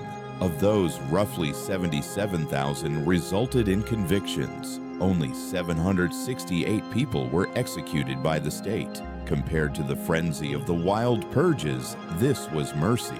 But mercy delivered too late. Thousands had already been buried without verdicts, and their families now faced a new humiliation paperwork that declared them posthumously guilty. The numbers told a comforting story of restraint, but statistics can lie. Behind each entry was a person whose life had been reduced to a file number. The new France was learning to sanitize its vengeance, transforming human suffering into ink and archive. Historians later noticed an unsettling pattern. Departments with strong resistance networks, the ones that had fought hardest against the Germans, showed relatively few executions. Those with weak or late-forming resistance movements had the highest casualty counts. In other words, the places that had resisted least were the most eager to punish afterward. It was guilt disguised as patriotism. De Gaulle saw it too. France, he said in a private meeting, is purifying herself, not of her traitors, but of her shame. It was the most honest sentence he ever spoke about the purges. As the months passed, the bureaucratic machinery expanded. New prisons filled new committees formed to review appeals. Families petitioned for leniency. Some succeeded, others vanished into silence. The newspapers began to change their tone from triumphant to weary. The thirst for blood gave way to exhaustion. There were too many graves, too many widows, too many ghosts. Yet even in fatigue, the purges had achieved something paradoxical. They had created the illusion of moral clarity. France could now tell herself that collaboration had been the work of a few, the corrupt, the cowardly, the weak, and that the majority had resisted, or at least remained pure. It was a comforting myth necessary for national healing, but it came at the cost of truth. The truth was far more complicated. Under occupation, survival had required compromise. Almost everyone had cooperated in some way with the Germans, with Vichy, or simply with circumstance. The grocer who sold bread to a soldier, the teacher who kept silent during an arrest, the mother who turned her face away. These were not villains. They were human beings caught in a machine too large to stop. But myths do not tolerate gray. They need black and white, guilty and innocent heroes and traitors. By turning vengeance into paperwork, France had not ended the purges. She had only hidden them behind typewriters and stamps. The real judgment would take decades as historians dug through archives and found not a tale of purity, but of complexity of a nation that had been both victim and accomplice, coward and hero, sometimes in the same breath. And yet amid all this moral wreckage, there was something remarkable. For the first time since 1940, France was governed by law again, however imperfect. The committees submitted to courts, the courts to ministries, and the ministries to the Republic. The same state that had once signed deportation orders now signed pardons. The machinery that had crushed conscience was now in its awkward way, trying to rebuild it. Perhaps that is how nations recover, not through absolutes, but through contradiction. By 1946, the Wild Purification had officially ended, but in truth, the violence had only been domesticated. Its forms had changed rope, replaced by verdicts mobs by memos, but the emotion remained. France had learned how to kill cleanly, on paper. Still in the quiet villages where the graves lay unmarked, the people knew better. Justice may have moved to Paris, but guilt had stayed behind. It lingered in the soil, in the silences at dinner tables, in the children who asked about uncles no one would name. The committees were gone, but the memory of their work remained. In the end, the bureaucracy had achieved what the mobs could not. It made vengeance invisible. It buried it under ink protocol and national myth. And perhaps that is why, when the historians later opened those dusty archives, they found not closure, but an echo. The same echo that had haunted every courtyard execution, every whispered accusation, every shaven head and folded file. The echo of a question that France never truly answered. When justice becomes organized, does it stop being justice, or does it simply learn to hide its cruelty better? The return of law de Gaulle and the monopolization of violence. By early 1945, the streets of France had grown quiet. The wild songs of liberation had faded into something somber, like a hymn sung too many times. The ropes had been cut down, the firing squads dispersed, and the crowds had gone home. But the echoes of gunfire still lingered, echoes that Charles de Gaulle could hear even in the marble corridors of Paris. France had freed herself. Yes, but freedom had become blood-stained. The nation needed order again, not the order of occupation, but of sovereignty. De Gaulle understood this more deeply than anyone. He had spent 4 years commanding a nation in exile, promising that France would rise again, pure and indivisible. But the country he inherited in August 1944 was fractured, traumatized, and vengeful. The resistance had tasted power. The people had tasted retribution. The Republic itself was in danger of collapsing into endless reprisal.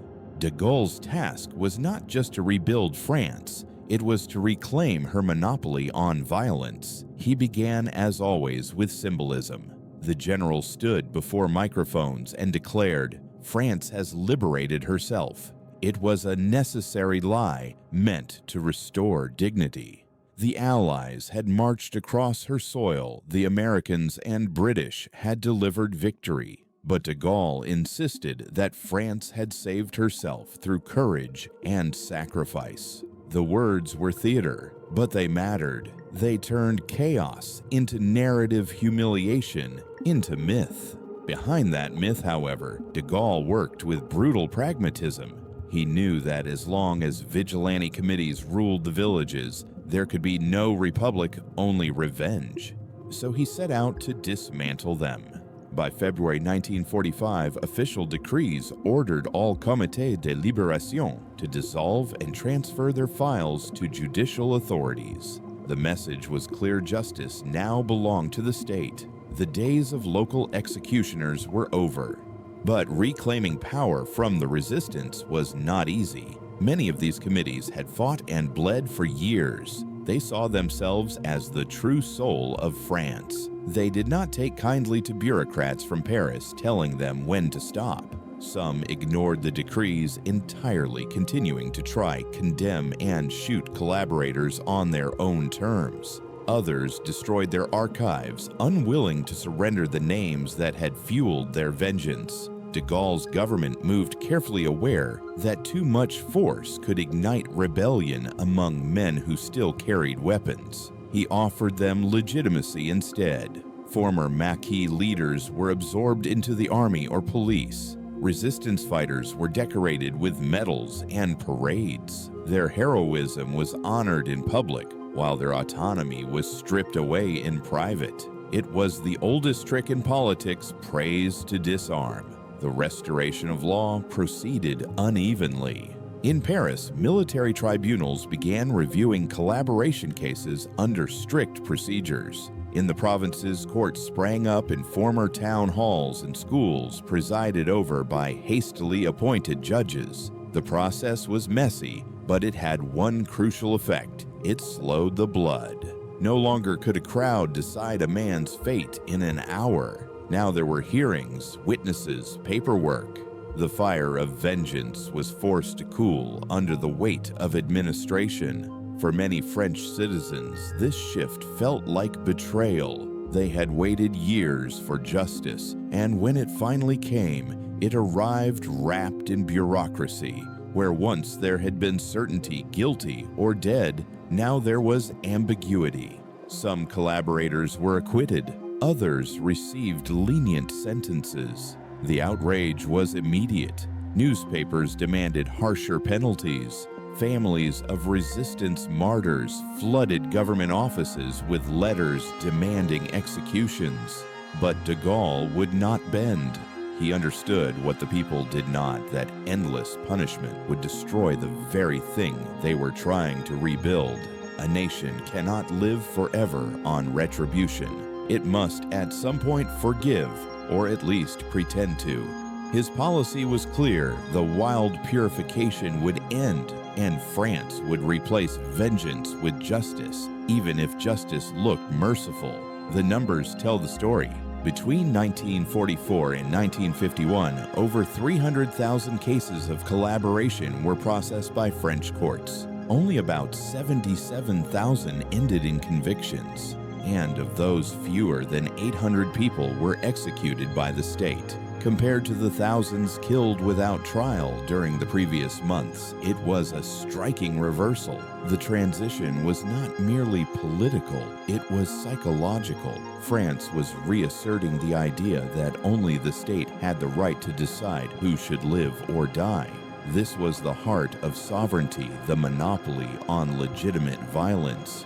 By reclaiming that power, de Gaulle was reestablishing more than order, he was restoring identity. To the outside world, it was proof that France was once again a civilized nation capable of governing itself. To the French, it was both a relief and a wound.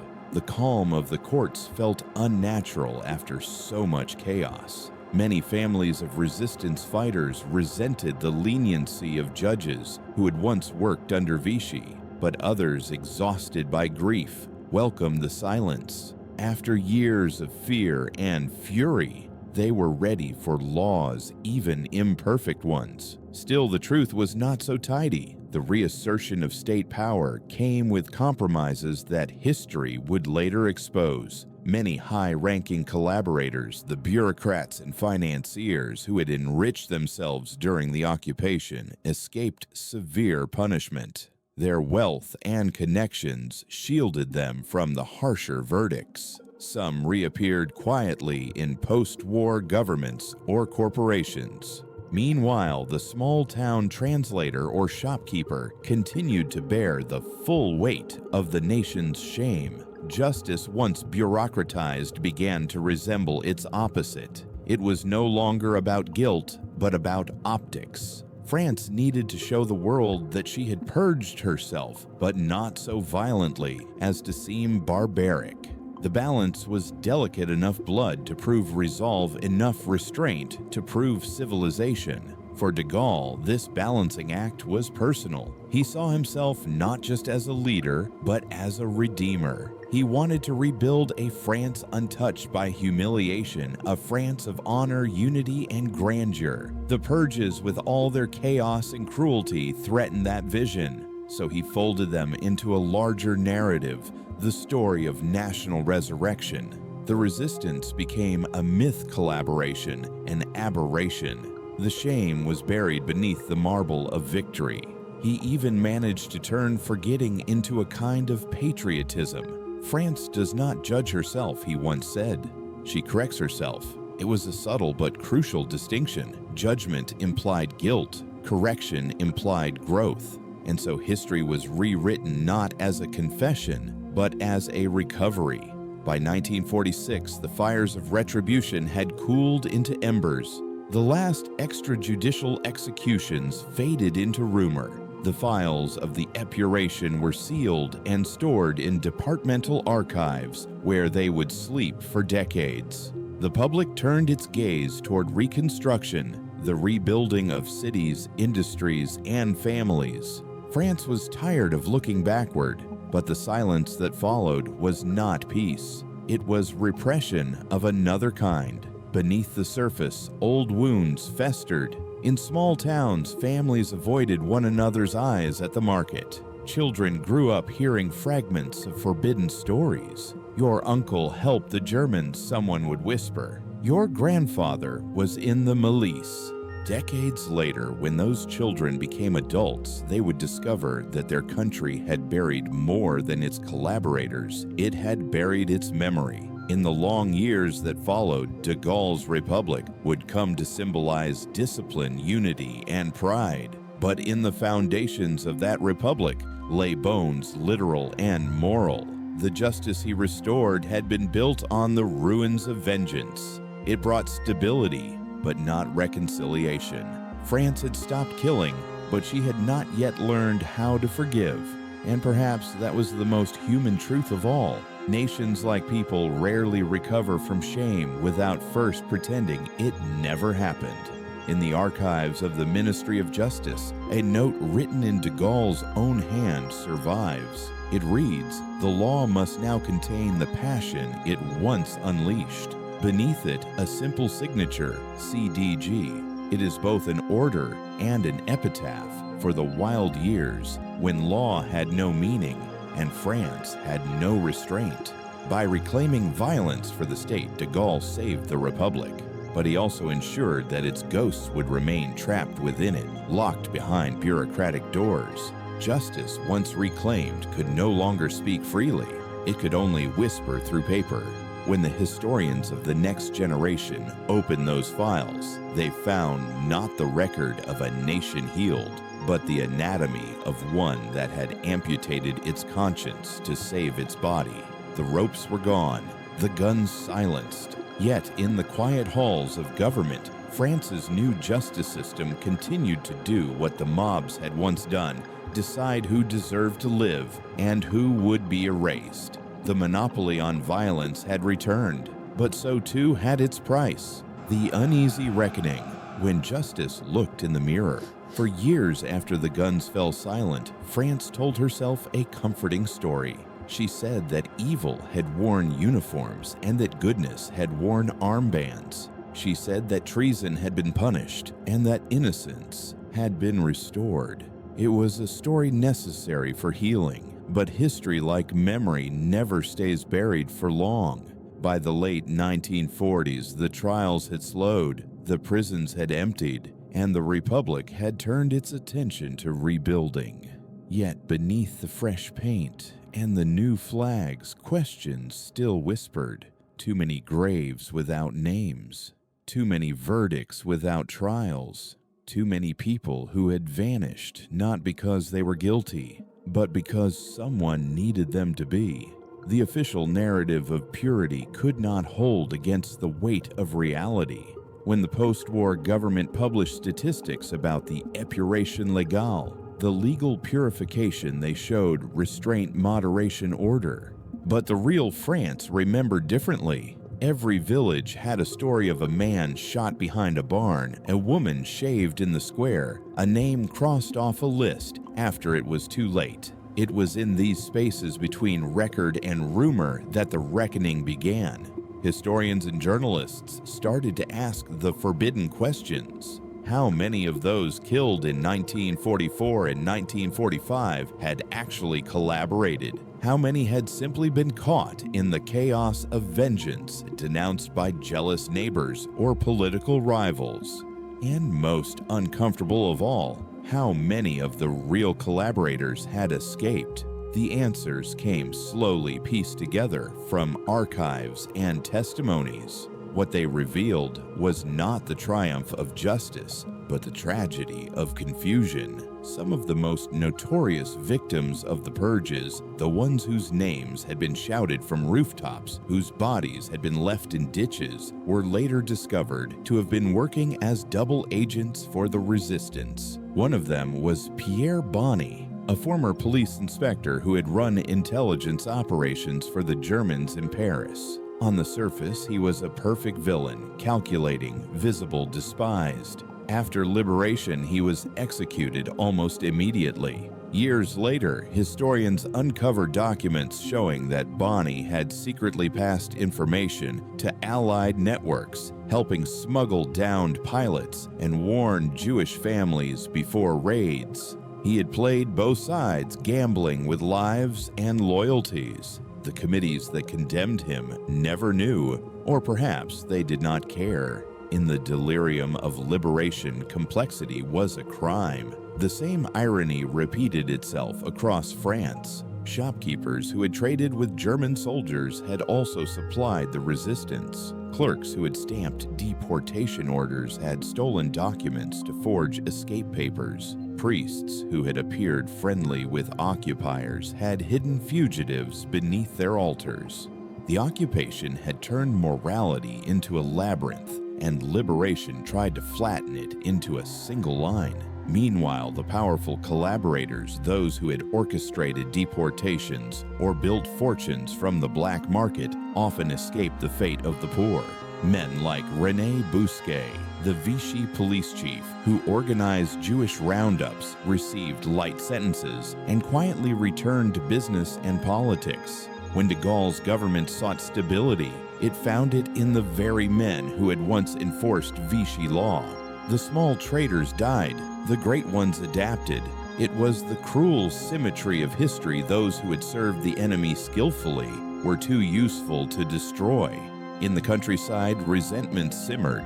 Families of the executed began to question the justice that had killed their sons. He was no Nazi, one mother said of her boy shot in 1944. He was hungry. In town halls, faded Liberation Committee's documents were locked away, their authors now pretending they had never existed. People stopped talking. Silence became the new survival. That silence lasted decades. Then in the 1970s, the earth itself began to speak. Construction workers digging near Oradour-sur-Glane uncovered a pit of bones, 47 skeletons, their skulls pierced by bullet holes. At first, authorities thought they were German soldiers, but dental records and personal artifacts told another story. They were French civilians executed in September 1944 by local liberation forces. Their files had vanished. Official records listed no deaths that day.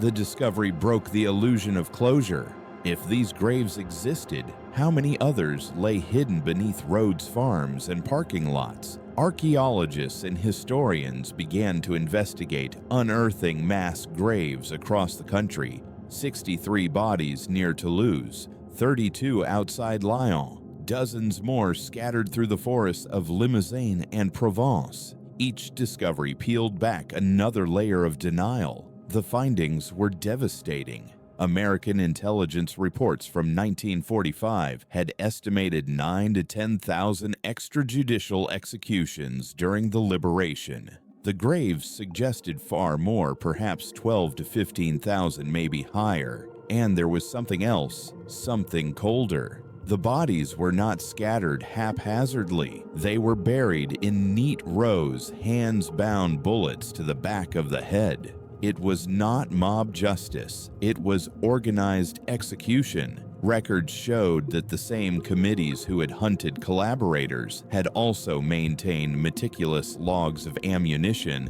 used sites chosen, and names erased.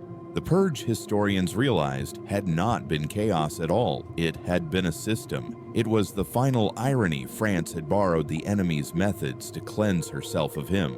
Even more disturbing were the bodies of women and children found among the dead. In one grave near Marseille, 12 victims were exhumed, 2 pregnant women and 3 children under 10. Their crime being relatives of a police officer who had fled.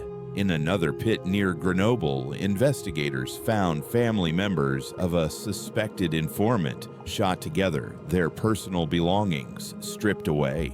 The purity France sought had demanded bloodlines be cut off. When these revelations reached the public, the old myth of resistance glory began to fracture. Television documentaries aired footage of excavations, interviews with survivors, and photographs of execution sites that looked too much like concentration camps. A new generation of French citizens born after the war asked what their parents had done and why no one had told them the truth. The nation's memory cracked open like a long-sealed vault. Scholars began referring to the purges not simply as justice, but as a form of civil war. The line between patriot and murderer blurred. Liberation, once seen as a moment of moral clarity, now appeared as something messier, a reckoning fought not between French and Germans, but between French and French.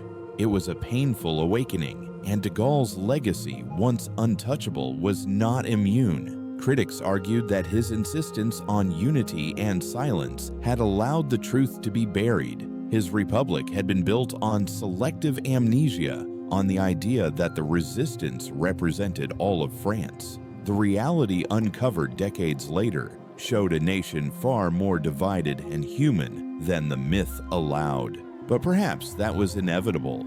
Nations cannot live forever in self-accusation. France needed her myth to survive the aftermath, just as she needed her vengeance to survive humiliation. The purges had been brutal, but they had also been cathartic, a way to say we were victims too. The problem was that the victims of the purges were also French. As the graves multiplied, so did the questions. What is justice after occupation? What does guilt mean when survival itself was a compromise? And can a nation that punished its own so savagely ever claim moral superiority over those it condemned? No answers came, only stories fragmented, contradictory, heartbreaking. An old woman in Normandy told historians that her father had been executed as a collaborator because he owned a truck the Germans had borrowed. He didn't drive it, she said softly. They took it, but the committee said he must have agreed. She still kept the rusted ignition key in a drawer, the only piece of him she had left. In another village, a priest recalled blessing 2 men before their execution. They were guilty of nothing except cowardice, he said. And cowardice after so much fear is no sin. By the 1980s, even the most patriotic historians admitted what survivors had long known. Liberation had been both victory and tragedy. France had not simply purged traitors, she had sacrificed thousands to regain her sense of innocence. The epuration was not a footnote to World War II, it was its final French chapter. And so, the story returned to its beginning, to the question whispered in the smoke of 1944. What happens when a nation decides to purge itself? The answer was written in graves, not books. It was the price of dignity reclaimed through denial of freedom, purchased with familiar blood. When you walk through modern France, the evidence hides in plain sight. Beneath shopping centers and parking lots lie bones arranged in rows, their names forgotten, their deaths folded into the myth of liberation. In some towns, plaques mark the spots with delicate neutrality, unknown dead, 1944. They do not say who killed them or why, only that they died in a year France prefers to remember for its glory. The weeds grow back each spring. The concrete cracks. The earth continues to whisper its truth. Liberation was not the end of war, it was its final transformation. The enemy had changed faces. The bullets came from familiar hands. And in the end, the only victor was silence. Justice had looked into the mirror and seen its reflection staring back, vengeful, righteous, and afraid. The bones beneath the parking lot. France's unspoken memory in the city of Riom, 40 years after the liberation construction workers broke ground for a shopping center. The air smelled of dust and asphalt, of machines tearing through earth that had not been disturbed in generations. Then a shovel struck something that was not stone. The sound was dull, hollow, like a knuckle against wood. The workers thought it was an old pipe. It wasn't. It was a bone. Police arrived, then historians, then silence. The excavation uncovered 137 bodies laid in ordered rows, their hands bound behind their backs. Every skull carried a single bullet hole to the base of the head. In their pockets were no papers, no jewelry, no names, only fragments of clothing buttons and rusted belt buckles. The soil still smelled faintly of iron. At first, the local government assumed it was a German execution site, but the uniforms were wrong, the ammunition French. When archivists opened the town's 1944 records, they found something chilling, a report from the Liberation Committee describing collaboration suspects processed between November 2nd and November 20th, 1944. Next to the word immediate executions, someone had written the number 137. The bones matched the paperwork. The truth was simple and unbearable. These were not victims of the Nazis, they were victims of France. The discovery forced the nation to face what it had buried under decades of myth. For 40 years, the official story had been clean. France liberated herself, punished her traitors, and moved on. But the earth beneath her disagreed. The grave in Riom was not unique. It was simply the first one found where people were still willing to look. Soon, other sites followed. In the Rhone Valley, construction for a new highway revealed a pit of 32 bodies, hands tied, bullet wounds identical. Outside Toulouse, another mass grave held 63.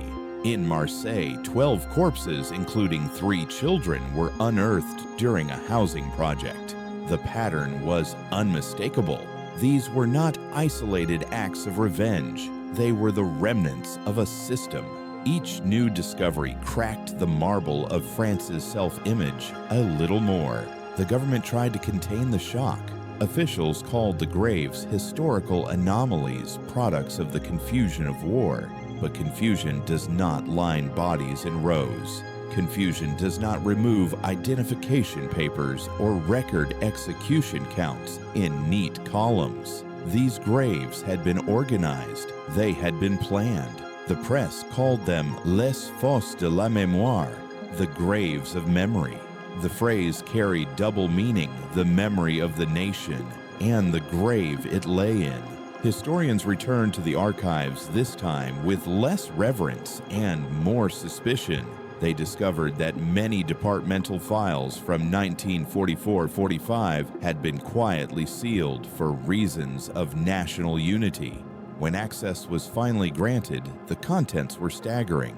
Reports described executions categorized by offense, economic collaboration, denunciation, sexual impurity.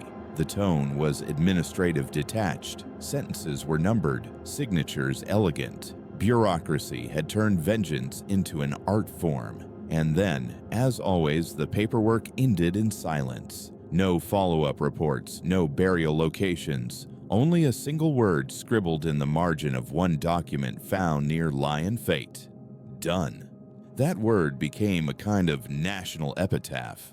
By the late 1980s, French television was broadcasting documentaries about the épuration sauvage, the Wild Purge. Audiences watched grainy footage of shaven-headed women, firing squads, and mass graves. Some turned away in disgust.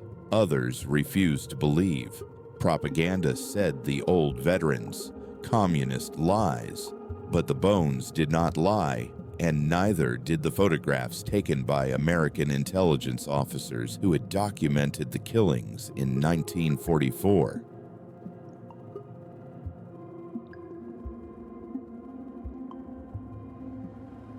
For younger generations, the revelation was shattering. They had grown up on the myth of the resistance, a France of heroes, underground fighters, and brave mothers hiding fugitives in attics. Now they were confronted with a second France, one capable of cruelty equal to the enemy's. The mirror cracked, and for the first time, the reflection looked back without flinching. The Riom grave became a symbol of everything France had chosen not to remember. Journalists dubbed it the cemetery beneath the supermarket. People came to see it not as a tourist attraction, but as a pilgrimage. They brought flowers, notes, photographs of relatives who had disappeared in 1944. Some whispered prayers, others cursed aloud. Local authorities eventually fenced off the site, then paved over it. A simple plaque was installed near the parking lot entrance. It read, "To the unknown dead of 1944. No mention of collaboration, no mention of liberation, no mention of France." The supermarket opened on schedule. Customers parked their cars above the bones. The smell of bread and coffee filled the air. Life went on as it always does, but the earth never forgets. Every spring cracks formed in the asphalt and weeds pushed through. Locals began to joke that the dead were still trying to breathe. The joke carried unease. Some said they avoided parking in the marked section, especially on quiet nights, when the wind carried the faint sound of gravel shifting beneath the tires. It was superstition, of course, but superstition is what remains when history becomes unbearable. What do you do when your country's soil tells a story your textbooks do not? How do you live above bones that remind you liberation was also massacre, that justice once wore your nation's colors? For France, the answer was silence, elegant, bureaucratic silence. The archives were reopened selectively. The graves were acknowledged politely. The anniversaries were marked with speeches about complexity and context. But underneath those words lay an old truth. Nations like people do not confess. They rationalize. Historians estimate that between 12 and 15,000 French civilians were killed in extrajudicial executions between 1944 and 1946, 3 times the official number. Most were buried without markers. Their names remain locked in folders labeled sensitive material. Even today, requests to access certain files are denied in the name of national cohesion. It is an irony too heavy to ignore the republic that prided itself on truth, justice, and transparency continues to guard its ghosts with the same secrecy once used to hide collaborators. But perhaps that secrecy is not cowardice. Perhaps it is grief. Because to confront those graves fully would mean admitting that liberation was not a single moment of light. It was a twilight, a place where day and night met, where good and evil spoke in the same language. It would mean admitting that after the enemy left, France turned its fury inward, punishing itself for having been conquered. And yet, there is another way to see those bones. They are not only symbols of shame, they are warnings. They remind us that moral certainty can kill as efficiently as ideology, that righteousness without restraint becomes the twin of the evil it seeks to destroy. The people who carried out those purges believed themselves patriots. They believed that by killing, they were cleansing. The tragedy of the epuration is not that it was unjust, it is that it was sincere. The bones beneath the parking lot are silent now, but they speak through the cracks, through the grass that grows where no seed was planted. They whisper of a country that learned too late that justice once turned to passion cannot distinguish between guilt and grief. In Riom, if you visit on a quiet afternoon, you can still find the plaque. The letters are fading. Children ride bicycles nearby. No one reads the inscription anymore. The sun sets behind the supermarket's neon sign, and the shadow stretches across the asphalt long enough to cover the place where the graves lie. The air cools and the wind rises. Somewhere below, the bones shift again. History never truly ends. It only changes its shape, sometimes into stone, sometimes into silence, sometimes into the thin crack of asphalt through which memory insists on growing back. The liberation of France was never just a military victory. It was a moral trial that the nation is still taking, still appealing, still unable to close.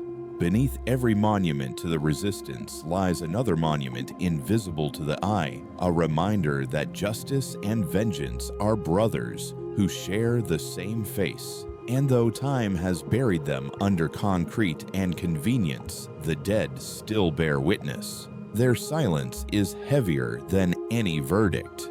It asks without accusation and without answer, what does a nation owe to the truth once it has buried it? No one can say. But every spring when the weeds return, France remembers.